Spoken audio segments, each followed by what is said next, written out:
Pernahkah kamu menyadari satu hal yang aneh tentang hidup? Semakin kamu berlari mengejar pengakuan, semakin jauh ia terasa. Namun saat kamu berhenti, saat pikiranmu tenang, napasmu tertata, dan hatimu tidak lagi terguncang oleh hiruk-pikuk dunia, justru disitulah dunia mulai menoleh kepadamu. Stoikisme mengajarkan sesuatu yang sering disalahpahami. Ketenangan bukanlah bentuk kelemahan, dan diam bukan berarti kalah. Ketenangan adalah posisi tertinggi dari kendali diri. Ia lahir ketika kamu berhenti menggantungkan nilai hidupmu pada hal-hal yang berada di luar kuasamu. Saat kamu tidak lagi sibuk membuktikan siapa dirimu, kamu mulai menjadi dirimu. Saat kamu tidak haus akan validasi, pengaruhmu justru tumbuh dengan sendirinya. Bukan karena kamu memaksa dunia mengakuimu, tetapi karena kamu telah berdamai dengan dirimu sendiri. Para filsuf Stoik percaya, manusia yang paling kuat bukanlah mereka yang paling keras suaranya, melainkan mereka yang pikirannya tidak mudah diguncang oleh pujian maupun hinaan. Dan dari ketenangan itulah, daya tarik sejati muncul. Tenang, dalam, dan tidak bisa diabaikan di channel arah mindset. Kita belajar bukan untuk menaklukkan dunia, tetapi untuk menata pikiran. Karena saat pikiranmu berada di arah yang benar, ketenangan bukan lagi tujuan, ia menjadi fondasi. Ada satu ironi yang jarang kita sadari dalam hidup. Semakin keras kita mengejar sesuatu, semakin jauh ia terasa. Bukan karena kita kurang usaha, tetapi karena cara kita mengejarnya lahir dari kegelisahan, bukan dari ketenangan. Sejak kecil, kita diajari untuk mengejar nilai, mengejar pengakuan, mengejar status, mengejar cinta, mengejar validasi, seolah hidup adalah perlombaan tanpa garis akhir. Dan anehnya, semakin kita berlari, dada justru semakin sesak. Bukan oleh lelah fisik, melainkan oleh ketakutan. Takut tertinggal, takut kalah, takut tidak dianggap. Stoikisme melihat ini sebagai ilusi terbesar manusia. Ilusi bahwa kebahagiaan berada di luar diri kita. Bahwa ketenangan akan datang setelah sesuatu berhasil kita miliki. Padahal, selama pikiran kita bergantung pada hasil, selama itulah kita tidak pernah benar-benar hidup di saat ini. Perhatikan orang yang hidupnya dipenuhi hasrat mengejar. Ia bangun dengan gelisah, menjalani hari dengan perbandingan, dan tidur dengan kekhawatiran. Bahkan ketika ia mendapatkan apa yang dikejar, rasa puas itu singkat, karena pikirannya sudah berpindah ke target berikutnya. Inilah siklus tanpa akhir. Mengejar, mendapatkan, kehilangan makna, lalu mengejar lagi. Para filsuf Stoik menyebut ini sebagai perbudakan halus. Bukan diperbudak oleh orang lain, melainkan oleh keinginan sendiri. Keinginan untuk diakui, keinginan untuk dilihat, keinginan untuk dianggap berhasil oleh dunia. Dan selama hidup dikendalikan oleh keinginan-keinginan itu, kita tidak pernah benar-benar bebas. Mengapa semakin dikejar, semakin menjauh? Karena apa yang kita kejar seringkali berada di luar kendali kita. Pandangan orang lain, sikap dunia, keberuntungan, dan waktu. Semuanya bukan milik kita. Namun kita memperlakukannya seolah bisa dipaksa. Disitulah konflik batin lahir. Karena pikiran kita menuntut sesuatu yang realitas tidak janjikan. Stoikisme mengajarkan sesuatu yang bertentangan dengan naluri. Manusia modern, berhenti mengejar bukan berarti menyerah. Berhenti mengejar adalah berhenti menggantungkan ketenangan pada hal yang rapuh. Ketika kamu tidak lagi mengejar pengakuan, kamu berhenti memberi dunia kendali atas emosimu.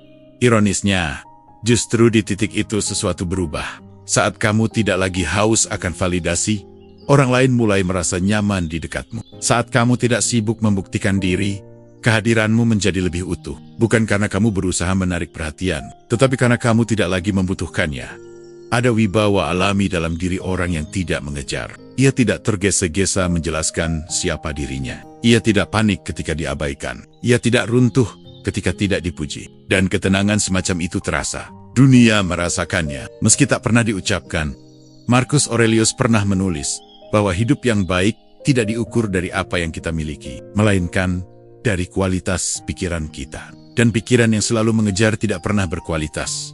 Ia sibuk, bising, dan penuh kecemasan. Sementara pikiran yang tenang, yang fokus pada tindakan, nilai, dan karakter, secara perlahan membangun sesuatu yang jauh lebih kokoh.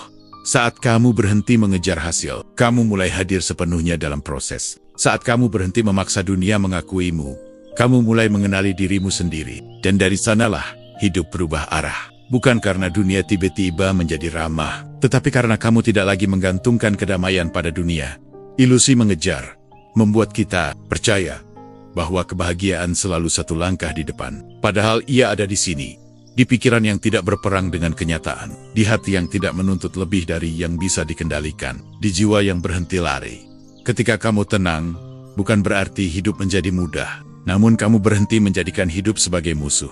Dan anehnya, saat kamu tidak lagi mengejar dengan gelisah, banyak hal justru datang mendekat dengan sendirinya. Bukan karena kamu memburunya, melainkan karena kamu tidak lagi melarikan diri dari dirimu sendiri. Banyak orang salah paham tentang ketenangan. Mereka mengira orang yang tenang adalah orang yang sudah menyerah, yang diam karena kalah, yang menerima karena tidak mampu melawan. Padahal, dalam stoikisme, ketenangan justru adalah tanda bahwa seseorang telah menguasai dirinya sendiri. Pasrah adalah ketika kamu berhenti berusaha karena putus asa. Ketenangan adalah ketika kamu tetap bertindak, namun tidak membiarkan hasil menguasai batinmu. Disinilah perbedaannya halus, tetapi sangat menentukan kualitas hidup seseorang. Orang yang pasrah membiarkan dunia mengendalikan emosinya. Ia senang saat keadaan sesuai harapan, dan runtuh saat kenyataan berjalan berlawanan. Sementara orang yang tenang memahami satu hal penting. Dunia tidak berutang apapun kepadanya. Dan justru karena pemahaman itu, ia tidak mudah diguncang. Stoikisme tidak pernah mengajarkan untuk diam tanpa daya. Ia mengajarkan untuk memilih medan perang dengan bijak. Bukan melawan segala hal, melainkan hanya melawan apa yang memang berada dalam kendali diri. Pikiran, sikap, keputusan, dan tindakan. Itulah wilayah kekuasaan sejati manusia. Di luar itu, pendapat orang lain, hasil akhir, masa lalu, dan masa depan, semuanya bukan milik kita. Dan orang yang mencoba mengendalikan yang bukan miliknya, akan selalu hidup dalam konflik batin. Ketenangan lahir ketika kamu berhenti bertarung dengan kenyataan. Bukan karena kamu lemah, tetapi karena kamu cukup bijaksana untuk tahu bahwa tidak semua hal perlu dilawan. Ada kekuatan besar dalam memilih untuk tidak reaktif, dalam tidak membalas setiap provokasi, dalam tidak menjelaskan diri kepada mereka yang tidak ingin memahami. Orang yang belum menguasai dirinya akan mudah tersinggung. Ia merasa perlu membela ego di setiap kesempatan. Setiap kritik terasa seperti serangan. Setiap penolakan terasa seperti penghinaan. Sebaliknya, orang yang tenang tidak terburu-buru merespons. Ia memberi jarak antara peristiwa dan reaksinya. Dan di jarak itulah kebebasan berada. Epictetus pernah berkata, bukan peristiwa yang menyakiti kita, melainkan penilaian kita terhadap peristiwa itu. Kalimat ini sederhana, tetapi implikasinya sangat dalam. Artinya, selama kita mampu mengelola penilaian, kita tidak pernah sepenuhnya menjadi korban keadaan. Ketenangan bukan berarti tidak merasakan emosi, ia berarti emosi tidak memegang kendali penuh. Kamu boleh marah, kecewa, sedih, atau takut, namun kamu tidak membiarkan emosi itu mengambil alih kemudi hidupmu. Inilah penguasaan diri, mampu merasakan tanpa harus diperbudak. Dalam dunia yang menghargai reaksi cepat, orang yang tenang sering terlihat tertinggal. Padahal sebenarnya, mereka sedang melangkah dengan sadar. Mereka tidak terburu-buru, mengambil keputusan saat emosi sedang memuncak. Mereka menunggu hingga pikiran kembali jernih. Dan keputusan yang lahir dari kejernihan jarang membawa penyesalan. Ketenangan juga bukan berarti berhenti ambisius. Ia berarti ambisi tidak berubah menjadi kecemasan. Kamu tetap bekerja keras, tetapi tidak menggantungkan harga diri pada hasil. Kamu tetap berusaha, tetapi tidak hancur ketika hasil tidak sesuai rencana. Karena nilai dirimu tidak ditentukan oleh satu capaian. Inilah kekuatan sejati, yang sering luput dari perhatian. Bukan kekuatan untuk mengendalikan orang lain, melainkan kekuatan untuk menahan diri sendiri. Bukan kekuatan untuk memenangkan setiap perdebatan, melainkan kekuatan untuk memilih diam ketika ego ingin bicara. Orang yang telah menguasai dirinya tidak mudah dimanipulasi. Ia tidak mudah dipancing oleh pujian, dan tidak runtuh oleh hinaan. Ia tahu siapa dirinya, dan tidak membutuhkan dunia untuk menegaskannya. Dan justru karena itulah, orang tenang sering terlihat berwibawa. Bukan karena mereka berusaha terlihat kuat, tetapi karena mereka tidak terlihat rapuh. Ketenangan mereka tidak dibuat-buat. Ia lahir dari latihan batin yang panjang. Stoikisme mengingatkan kita bahwa kebebasan sejati bukanlah hidup tanpa masalah, melainkan hidup tanpa diperbudak oleh masalah. Dan ketenangan adalah pintu menuju kebebasan itu. Di arah mindset. Kita tidak belajar untuk menjadi kebal terhadap dunia, tetapi untuk menjadi tuan atas diri sendiri. Karena saat kamu menguasai pikiranmu, dunia tidak lagi memegang kendali atas ketenanganmu. Ketenangan bukan tanda menyerah. Ia adalah bukti bahwa kamu telah menang. bukan atas dunia, melainkan atas dirimu sendiri. Jika ada satu prinsip stoik yang mampu mengubah cara seseorang memandang hidup, itulah dikotomi kendali. Tetapi menghantam sampai ke akar kegelisahan manusia. Epictetus membuka ajarannya dengan satu kalimat yang tenang, namun tegas. Ada hal-hal yang berada dalam kendali kita, dan ada hal-hal yang tidak. Dan hampir seluruh penderitaan manusia lahir dari kegagalan, membedakan keduanya. Sejak bangun tidur, kita tanpa sadar berusaha mengendalikan terlalu banyak hal. Cuaca, sikap orang lain, penilaian dunia, hasil usaha, masa depan, kita ingin semuanya berjalan sesuai keinginan. Dan ketika realitas menolak tunduk, kita menyebutnya sebagai nasib buruk. Padahal masalahnya bukan pada dunia, melainkan pada harapan kita yang salah arah. Kita menaruh energi pada hal-hal yang sejak awal tidak pernah berada dalam kuasa kita. Stoikisme memotong kebisingan itu dengan satu garis yang jelas. Di satu sisi, pikiran, penilaian, niat, sikap, dan tindakan kita sendiri. Di sisi lain, segala sesuatu yang berada di luar itu. Dan ketenangan hanya mungkin hadir jika kita berhenti mencampur adukan keduanya. Apa yang berada dalam kendali kita? Bukan hasil akhir, bukan bagaimana orang lain merespons, bukan apakah usaha kita akan selalu berhasil. Yang benar-benar bisa kita kuasai hanyalah bagaimana kita memilih bertindak hari ini, bagaimana kita menilai peristiwa yang terjadi, dan bagaimana kita menjaga integritas diri. Namun justru hal-hal inilah yang sering kita abaikan. Kita sibuk memikirkan hal yang tidak bisa diubah, sementara lalai membenahi satu-satunya wilayah yang benar-benar menjadi milik kita, pikiran. Ketika sesuatu tidak berjalan sesuai rencana, kita marah, kecewa, menyalahkan keadaan, menyalahkan orang lain. Padahal, emosi itu muncul bukan karena peristiwa, melainkan karena kita menuntut peristiwa untuk mengikuti keinginan kita. Dikotomi kendali tidak mengajarkan kita untuk apatis, ia mengajarkan fokus. Fokus pada apa yang bisa dilakukan sekarang, tanpa membebani diri dengan hal yang belum tentu terjadi. Bekerja dengan sungguh-sungguh, namun menerima dengan lapang dada, apapun hasil yang datang. Disinilah ketenangan mulai terasa nyata. Bukan ketenangan karena hidup menjadi sempurna, tetapi ketenangan karena pikiran tidak lagi bertabrakan dengan kenyataan. Kamu berhenti berkata, ini seharusnya tidak terjadi, dan mulai berkata, ini sudah terjadi. Lalu apa yang bisa aku kendalikan sekarang? Orang yang memahami dikotomi kendali tidak mudah panik. Ia tahu bahwa kecemasan tidak mengubah hasil. Ia tahu bahwa mengeluh tidak menambah kekuatan. Maka energinya tidak habis untuk reaksi, melainkan digunakan untuk respon yang sadar. Dalam kehidupan modern, banyak orang merasa lelah bukan karena terlalu banyak bekerja, melainkan karena terlalu banyak memikirkan hal di luar kendali. Mereka membawa masa lalu yang tidak bisa diubah, dan masa depan yang belum tentu datang, lalu menyebutnya sebagai beban hidup. Stoikisme mengajak kita untuk meletakkan beban itu, bukan dengan melupakan tanggung jawab, tetapi dengan menempatkannya pada tempat yang tepat. Tanggung jawab kita adalah berusaha dengan jujur dan konsisten, bukan memastikan dunia memberi hasil sesuai harapan. Saat kamu berhenti mencoba mengendalikan segalanya, pikiranmu menjadi lebih ringan. Kamu tidak lagi terobsesi pada skenario terburuk. Kamu tidak lagi hancur oleh satu kegagalan, karena kamu tahu, nilai dirimu tidak ditentukan oleh hal yang berada di luar kuasamu. Dikotomi kendali juga membangun keteguhan batin. Ketika dipuji, kamu tidak terbang. Ketika dihina, kamu tidak runtuh. Karena keduanya berasal dari luar, dan kamu telah memutuskan untuk tidak menggantungkan ketenangan di sana.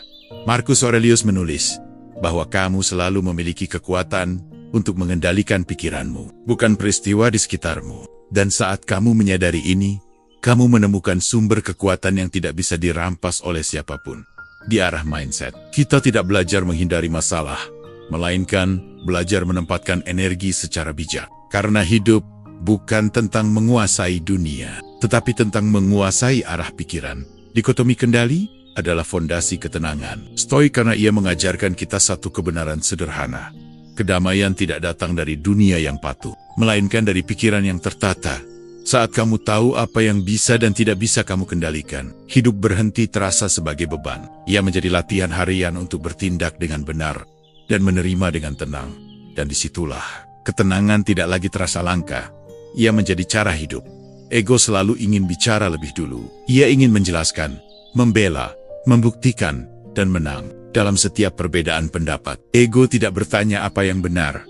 Ia hanya peduli siapa yang terlihat lebih unggul. Dan di sanalah letak masalahnya. Semakin keras ego bersuara, semakin kecil pengaruh yang benar-benar kita miliki. Banyak orang mengira pengaruh datang dari dominasi, dari suara yang paling keras, dari pendapat yang paling sering diulang. Padahal, dalam pandangan Stoik, pengaruh sejati justru lahir saat ego berhenti menuntut perhatian.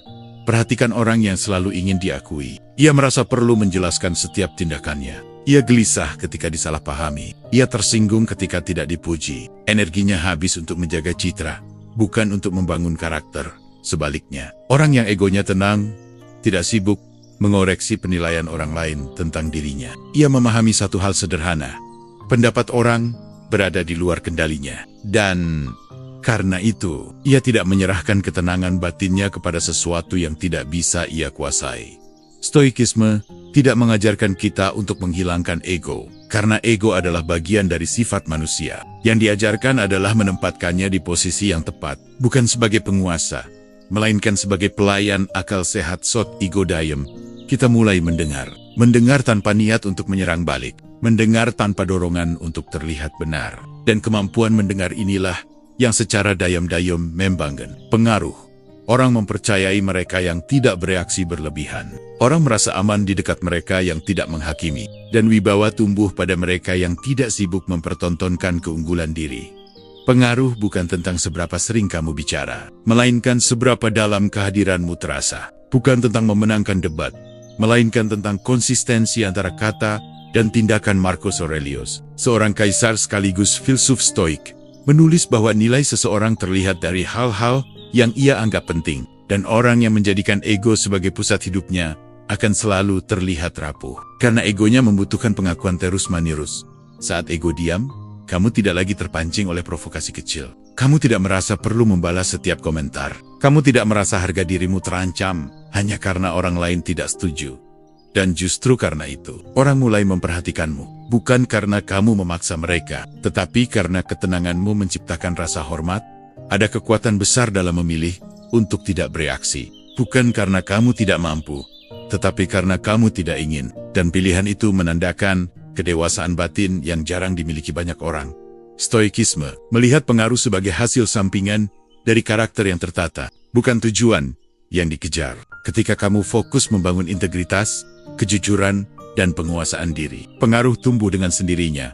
Orang mengikuti mereka yang hidupnya selaras dengan ucapannya. Bukan mereka yang pandai berbicara, tetapi mereka yang stabil dalam tekanan. Dalam dunia yang penuh kebisingan, diam yang bermakna terdengar lebih keras daripada teriakan yang kosong. Dan orang yang mampu menahan ego memiliki keunggulan besar. Ia tidak mudah dimanipulasi oleh emosi sesaat. Saat ego diam, kamu tidak kehilangan kekuatan. Kamu justru mengarahkannya. Energi yang sebelumnya habis untuk membuktikan diri, kini digunakan untuk bertindak dengan tepat. Di arah mindset, kita belajar bahwa pengaruh sejati bukanlah tentang dikagumi, melainkan tentang dipercaya. Dan kepercayaan tidak lahir dari ego yang ribut, melainkan dari karakter yang konsisten. Ketika kamu berhenti ingin terlihat hebat, kamu mulai menjadi utuh. Dan dari keutuhan itulah, pengaruh mulai tumbuh, tenang, perlahan, namun sulit diabaikan. Dunia modern bergerak dengan satu pola yang berulang, memancing reaksi. Berita dibuat untuk memicu kemarahan. Media sosial dirancang untuk memancing perbandingan. Percakapan sehari-hari seringkali berubah menjadi arena pembuktian. Dan tanpa sadar, banyak orang menghabiskan hidupnya bukan untuk bertindak dengan sadar, melainkan untuk bereaksi. Stoikisme memandang reaktivitas sebagai bentuk keterjebakan paling halus. Bukan karena reaksi itu salah, tetapi karena ia sering terjadi tanpa kendali. Ketika kita reaktif, kita tidak sedang memilih. Kita sedang ditarik. Orang yang mudah terpancing selalu hidup dalam kendali dunia luar. Satu komentar bisa merusak harinya. Satu peristiwa kecil bisa menguasai pikirannya berjam-jam. Ia merasa sedang merespons hidup, padahal sebenarnya sedang dimainkan oleh keadaan. Permainan dunia selalu sama. Jika kamu marah, kamu kalah. Jika kamu tersinggung, kamu terikat. Jika kamu merasa perlu membalas, kamu telah masuk ke arena yang bukan kamu pilih. Tidak reaktif bukan berarti tidak peduli. Ia berarti peduli dengan cara yang lebih dewasa. Memilih respon, bukan menyerahkan kendali pada impuls. Disitulah perbedaan tipis antara kebebasan dan perbudakan batin. Stoikisme mengajarkan satu jeda penting antara rangsangan dan respon. Jeda inilah ruang kebebasan manusia. Di ruang itu, kita bisa bertanya, Apakah ini layak mendapatkan energiku? Apakah ini berada dalam kendaliku? Apakah reaksiku akan memperbaiki keadaan? Atau hanya melampiaskan ego? Orang yang tidak memiliki jeda ini selalu berada dalam konflik. Ia terjebak dalam debat yang tidak produktif. Ia membawa masalah yang bukan miliknya. Ia menghabiskan energi untuk hal-hal yang tidak menambah kualitas hidupnya. Marcus Aurelius menulis bahwa ketenangan kita terganggu bukan oleh peristiwa itu sendiri, melainkan oleh keputusan kita untuk memberi peristiwa itu makna tertentu. Artinya, kita selalu memiliki pilihan, meski sering lupa bahwa pilihan itu ada. Tidak reaktif adalah bentuk keberanian yang sunyi. Berani untuk tidak ikut arus. Berani untuk tidak menanggapi setiap provokasi. Berani untuk tidak menjelaskan diri kepada mereka yang tidak berniat memahami. Dalam dunia yang menghargai kecepatan respon, orang yang tenang sering dianggap lambat. Padahal sebenarnya, mereka sedang menjaga arah. Mereka tidak mau menukar kejernihan dengan kepuasan sesaat. Ketika kamu tidak reaktif, kamu berhenti menjadi pion dalam permainan emosi orang lain. Kamu tidak lagi mudah dimanipulasi oleh rasa takut kehilangan, takut disalahpahami, atau takut terlihat kalah. Dunia akan terus melempar umpan, opini, drama, konflik, perbandingan, semuanya meminta perhatianmu. Dan setiap kali kamu bereaksi tanpa sadar, kamu sedang membayar dengan energi hidupmu. Stoikisme tidak meminta kita untuk menarik diri dari dunia. Ia meminta kita untuk hadir dengan sadar, terlibat tanpa larut, bertindak tanpa kehilangan ketenangan. Ada kekuatan besar dalam memilih diam saat dunia menuntut reaksi. Bukan karena kamu tidak punya pendapat, tetapi karena kamu tahu tidak semua hal layak diberi suara. Orang yang tidak reaktif memiliki kejelasan yang jarang dimiliki orang lain. Ia tahu apa yang penting. Ia tahu apa yang bisa diabaikan. Dan kemampuan memilah inilah yang membuat hidupnya terasa lebih ringan di arah mindset. Kita belajar bahwa kebebasan batin bukan datang dari dunia yang tenang, melainkan dari pikiran yang tidak mudah ditarik kemana-mana. Tidak reaktif bukan berarti pasif. Ia berarti berdaulat. Saat kamu berhenti bereaksi secara otomatis, kamu mulai bertindak secara sadar. Dan saat itu terjadi, dunia boleh tetap memainkan permainannya, tetapi kamu tidak lagi menjadi bagian darinya. Ada sesuatu yang tidak bisa dipaksakan dalam hidup. Rasa hormat, kepercayaan, dan ketertarikan. Semakin dikejar, semakin menjauh. Namun anehnya, ketika seseorang berhenti mengejar dan memilih tenang, hal-hal itu justru datang dengan sendirinya. Inilah paradoks yang jarang disadari. Ketenangan memiliki daya tarik alami. Bukan karena ia berisik, melainkan karena ia langka. Di dunia yang penuh kegelisahan, orang yang tenang terasa berbeda. Bukan karena ia lebih pintar, lebih kaya, atau lebih sempurna, tetapi karena ia tidak membawa kegaduhan batin kemanapun ia pergi. Stoikisme memandang ketenangan bukan sebagai tujuan eksternal, melainkan sebagai kondisi batin yang stabil. Dan stabilitas ini menciptakan magnetisme. Orang merasa aman di dekat mereka yang tidak reaktif. Orang percaya pada mereka yang tidak goyah oleh tekanan kecil. Perhatikan bagaimana dunia merespons orang yang selalu gelisah. Mereka sering terlihat sibuk, namun jarang benar-benar hadir. Mereka ingin didengar, tetapi tidak memberi ruang bagi orang lain. Sebaliknya, orang yang tenang tidak memaksa kehadirannya, namun justru dirindukan. Ketenangan bukan berarti menarik diri dari kehidupan. Ia berarti hadir tanpa beban berlebihan. Ketika seseorang tidak sibuk membuktikan diri, energinya terasa utuh, dan keutuhan itulah yang membuat orang lain tertarik secara alami. Marcus Aurelius menulis bahwa jiwa yang selaras dengan alam akan bergerak dengan ringan. Orang yang tenang tidak berjalan dengan tergesa, tidak berbicara dengan kegelisahan, dan tidak mengambil keputusan dengan panik. Ia memberi kesan stabil, dan stabilitas selalu menarik. Ketenangan juga menciptakan kepercayaan. Karena orang yang tenang tidak terlihat sebagai ancaman. Ia tidak memanipulasi, ia tidak memaksa, ia tidak haus akan pengakuan. Dan karena itu, orang lain merasa aman untuk terbuka. Banyak pemimpin besar tidak dikenal karena kemarahan mereka, melainkan karena ketenangan mereka di saat genting. Saat orang lain panik, mereka tetap jernih. Dan kejernihan itu menjadi kompas bagi orang-orang di sekitarnya. Stoikisme mengajarkan bahwa pengaruh sejati tidak dibangun dari citra, melainkan dari karakter. Dan karakter yang kuat tidak perlu berisik untuk terlihat.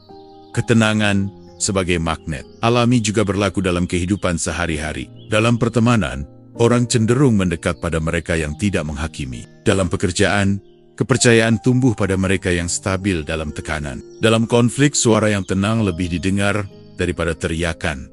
Ketika kamu berhenti mengejar perhatian, kamu memberi ruang bagi orang lain untuk melihatmu apa adanya. Dan seringkali, apa adanya jauh lebih kuat daripada versi yang dibuat-buat. Orang yang tenang tidak mencoba memenangkan semua situasi. Ia tahu kapan berbicara dan kapan diam lebih bermakna. Ia tidak merasa perlu mengisi setiap keheningan. Dan justru di keheningan itulah kehadirannya terasa. Dunia modern mengajarkan kita untuk selalu tampil, selalu terlihat, selalu terdengar. Namun stoikisme mengingatkan, yang paling berpengaruh seringkali tidak paling ramai. Ketenangan bukan alat manipulasi. Ia tidak dibuat-buat demi hasil tertentu. Begitu kamu mencoba tenang untuk menarik sesuatu, ketenangan itu kehilangan keasliannya. Magnet alami hanya bekerja ketika ketenangan itu nyata. Di arah mindset, kita belajar bahwa hidup tidak perlu selalu ditarik dengan paksa. Ada saatnya kita berhenti mengejar, berhenti membuktikan, dan mulai menata batin.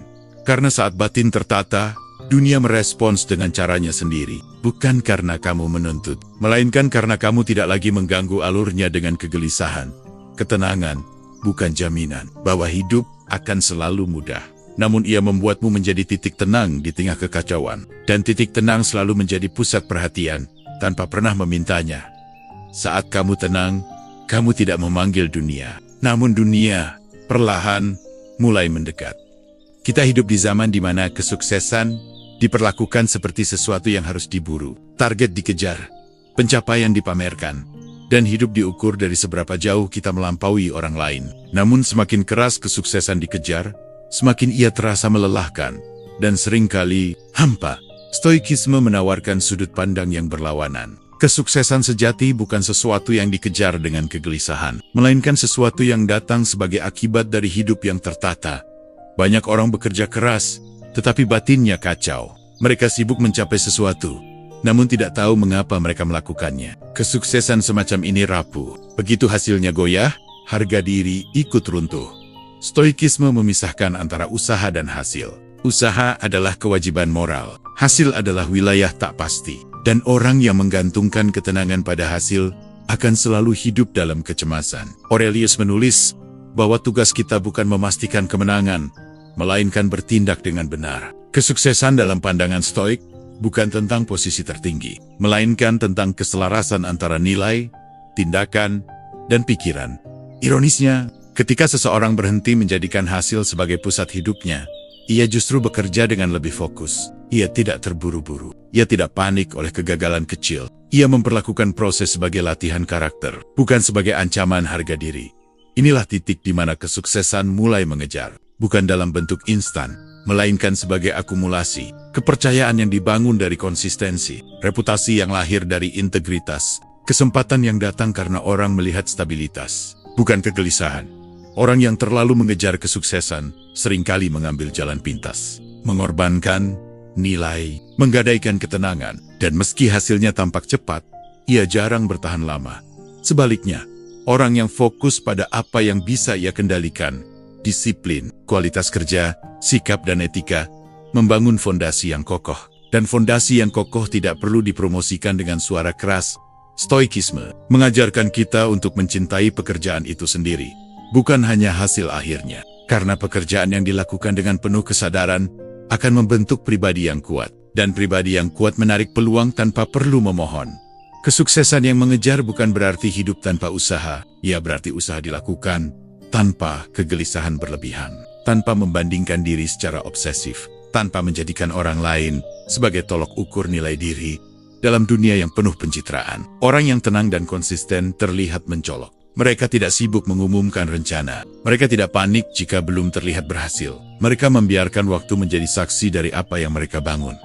Epictetus mengingatkan bahwa kita tidak pernah gagal selama kita bertindak sesuai dengan nilai kita. Kegagalan hanya terjadi saat kita mengorbankan karakter demi hasil yang belum tentu layak.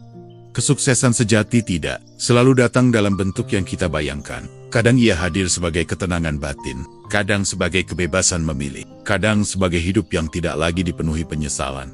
Dan justru karena definisi kesuksesan itu jernih. Hidup terasa lebih ringan. Kamu tidak lagi dikejar waktu, tidak lagi dihantui perbandingan, tidak lagi terjebak dalam rasa kurang.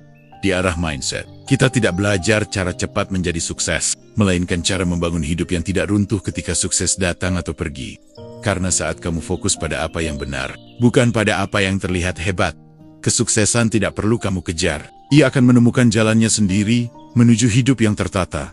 Dan ketika ia datang, kamu tidak terkejut, tidak kehilangan arah. Karena kamu sudah utuh, jauh sebelum dunia menyebutmu berhasil.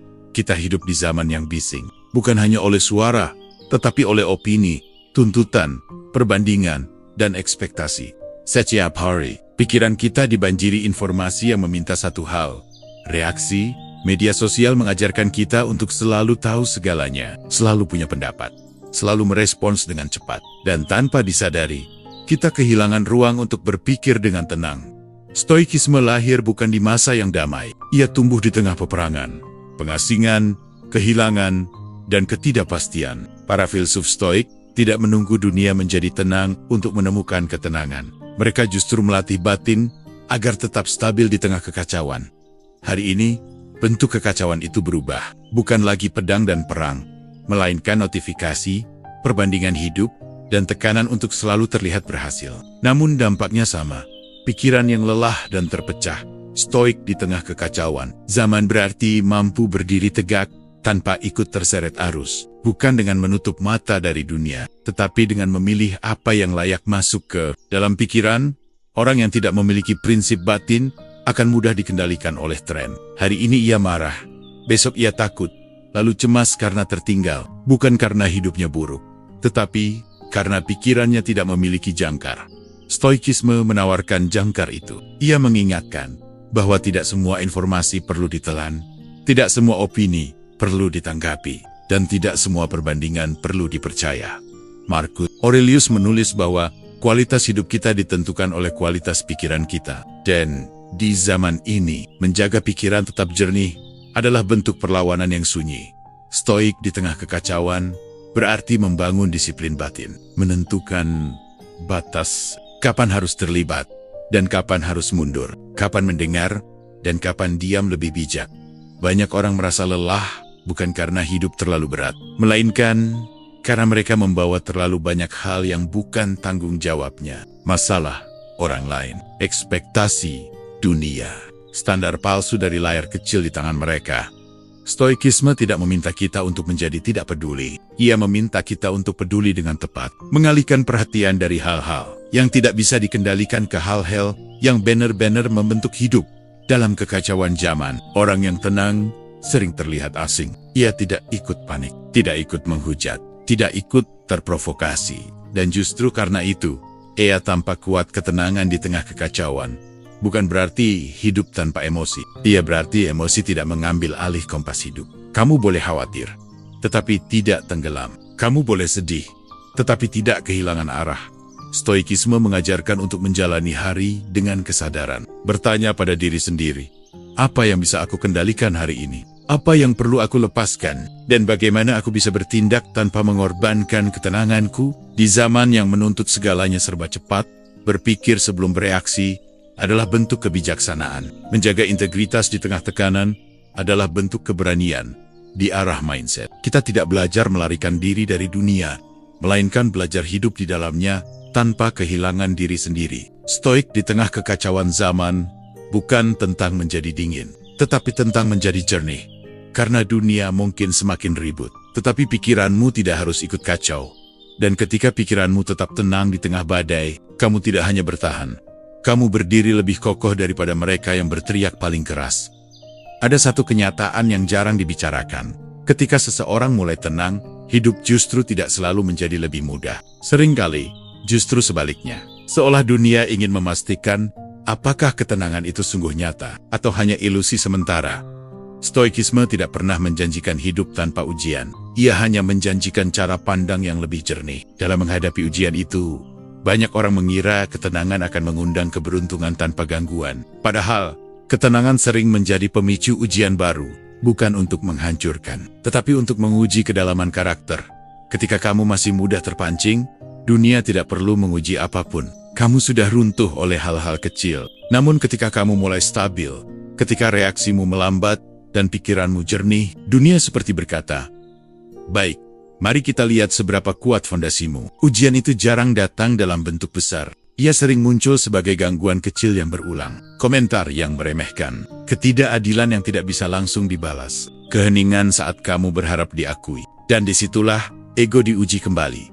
Stoikisme mengajarkan bahwa ujian bukan musuh ketenangan, melainkan bagian dari latihannya. Tanpa ujian, ketenangan hanyalah konsep. Dengan ujian, ketenangan menjadi karakter. Marcus Aurelius menulis bahwa api menguji emas, dan kesulitan menguji manusia, bukan untuk melihat seberapa keras kita melawan, tetapi seberapa stabil kita bertahan. Ketika dunia menguji orang yang sudah tenang, ia menguji satu hal utama. Apakah ketenangan itu bergantung pada keadaan, atau telah berakar di dalam diri? Jika ketenanganmu runtuh hanya karena satu kritik, maka ia belum kokoh. Jika ia hancur hanya karena satu kegagalan, maka ia masih rapuh. Namun jika kamu mampu berkata, "Ini tidak menyenangkan, tetapi aku tetap memilih bertindak dengan benar," disitulah ketenangan mulai matang. Banyak ujian datang bukan untuk mengganggu hidupmu, tetapi untuk mengungkap sisa-sisa keterikatan, keinginan untuk dipuji, harapan untuk dipahami semua orang, hasrat untuk diperlakukan adil setiap saat. Stoikisme membantu kita melihat bahwa dunia tidak pernah berjanji adil. Yang bisa kita jaga adalah sikap kita di tengah ketidakadilan. Orang yang benar-benar tenang, tidak bebas dari rasa sakit. Ia hanya tidak membiarkan rasa sakit mengubah arah hidupnya. Ia merasakan, namun tidak kehilangan kendali. Ujian juga sering datang saat kamu memilih diam ketika ego ingin bicara. Saat kamu memilih menahan diri ketika pembenaran terasa menggoda. Dan setiap kali kamu bertahan, ketenangan itu menguat. Stoikisme memandang ujian sebagai latihan harian. Bukan sesuatu yang harus disesali, tetapi sesuatu yang harus digunakan. Digunakan untuk melatih kesabaran. Digunakan untuk menajamkan kebijaksanaan. Digunakan untuk memperdalam penguasaan diri. Di arah mindset, kita belajar bahwa ketenangan sejati tidak diuji saat semuanya berjalan baik, melainkan saat hidup tidak memberi apa yang kita harapkan. Dunia akan terus melempar situasi yang tidak sesuai rencana. Ia akan menguji batas kesabaranmu, ketulusan niatmu, dan kejujuran terhadap dirimu sendiri. Namun kabar baiknya adalah ini. Setiap ujian yang kamu hadapi dengan tenang bukanlah kemunduran, melainkan penguatan. Ketenangan yang tidak pernah diuji, mudah runtuh. Ketenangan yang diuji berulang kali menjadi fondasi. Saat dunia menguji mereka yang sudah tenang, ia bukan sedang menghukum. Ia sedang menyaring. Menyaring siapa yang benar-benar berdaulat atas pikirannya, dan siapa yang masih dikendalikan oleh keadaan. Dan ketika kamu mampu melewati ujian itu tanpa kehilangan arah, kamu tidak hanya bertahan, kamu naik satu tingkat dalam kedewasaan batin. Karena ketenangan sejati bukan hadiah dari dunia, melainkan hasil dari latihan panjang, di tengah ujian yang tidak pernah berhenti. Pada akhirnya, semua kembali ke satu titik. Pikiran, bukan dunia yang menentukan kualitas hidup kita, melainkan arah pikiran yang kita pilih setiap hari. Dunia selalu bergerak, berubah, dan tidak bisa diprediksi. Namun pikiran, jika dilatih, bisa menjadi tempat paling tenang di tengah ketidakpastian itu. Stoikisme tidak menjanjikan hidup tanpa masalah. Ia menawarkan sesuatu yang lebih berharga, kemampuan untuk tidak hancur oleh masalah itu sendiri. Mengarahkan pikiran bukan berarti memaksakan pikiran menjadi positif setiap saat. Ia berarti jujur pada kenyataan, namun tidak membiarkan kenyataan mengendalikan batin. Banyak orang lelah, bukan karena hidup terlalu berat, melainkan karena pikirannya berjalan tanpa arah, melompat dari satu kekhawatiran ke kekhawatiran lain, terjebak di masa lalu yang tak bisa diubah, atau masa depan yang belum tentu datang. Stoikisme mengajarkan kita untuk membawa pikiran kembali ke saat ini, ke apa yang sedang kita lakukan, ke keputusan yang bisa kita ambil sekarang, karena disitulah satu-satunya kekuasaan kita berada. Marcus Aurelius menulis bahwa jika pikiranmu tidak terganggu, tidak ada yang bisa melukaimu, bukan karena dunia menjadi lembut, melainkan karena kamu tidak lagi memberi dunia akses penuh ke dalam dirimu.